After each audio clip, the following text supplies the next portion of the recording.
আপনাদেরকে ধন্যবাদ জানাই যে আজকে যে অত্যাচার শুরু হয়েছে এই পশ্চিমবঙ্গে এবং আপনাদের এই গ্রামে, আজকে একটা ছোট্ট 9 বছরের শিশু আপনাদের এখানে গ্রামের স্কুলে সে যায়, ধর্মের দিক থেকে সে একজন মুসলমান।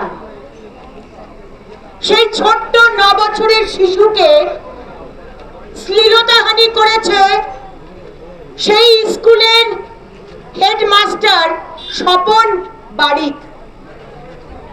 এটা প্রথমবার নয়, এর আগেও বহুবার এই হেডমাস্টার স্কুলের ছোট ছোট বাচ্চা থেকে শুরু করে 7-8 এর মেয়েদের অবধি গায়ে হাত দিয়েছে।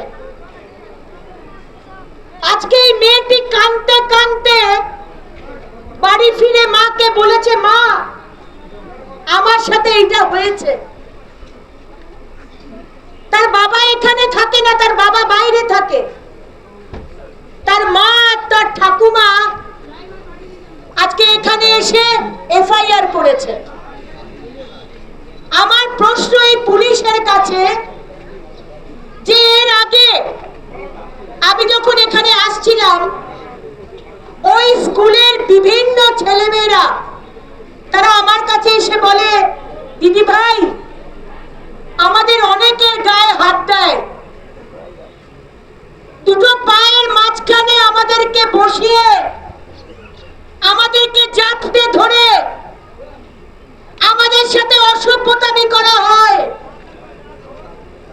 পায়ের নিচে বসিয়ে আমাদেরকে ভিডিও দেখতে বাধ্য করা হয়। এ কোন শিক্ষা? এ কোন শিক্ষা আমরা দিচ্ছি? আমরা বলি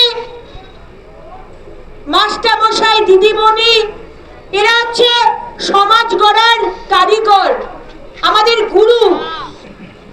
কিন্তু আজকে দেখা যাচ্ছে সেই হেডমাস্টার মশাই স্বপন বারিক সে আজকে ছোট থেকে বড় মেয়েদের গায়ে হাত দিয়ে তাদেরকে মোলেস্ট করছে, শ্লীলতাহানি করছে, আর এই ঢোলা হাত পুলিশ হাত গুটিয়ে বসে আছে। তারা বলছে আমাদের কাছে খবর ছিল না। আমার কাছে খবর চলে এলো কলকাতায়, আর আপনাদের কাছে খবর থাকে না। 5 বছর আগে এই হেডমাস্টার আরেক কাণ্ড করেছিল, কিন্তু এখানে তো কোনো বিচার হয় না। আরজি করের ডাক্তার বাবুকে হাসপাতালের মধ্যে ধর্ষণ করে খুন করে দেয়। কলকাতার আইন কলেজের প্রথম বর্ষের ছাত্রীকে তৃণমূলের 3 জন ছেলে গণধর্ষণ করে। আর এই গ্রামের ছোট্ট বাচ্চাদেরকে হেডমাস্টার মশাই শ্লীলতাহানি করে যাচ্ছেন দিনের পর দিন।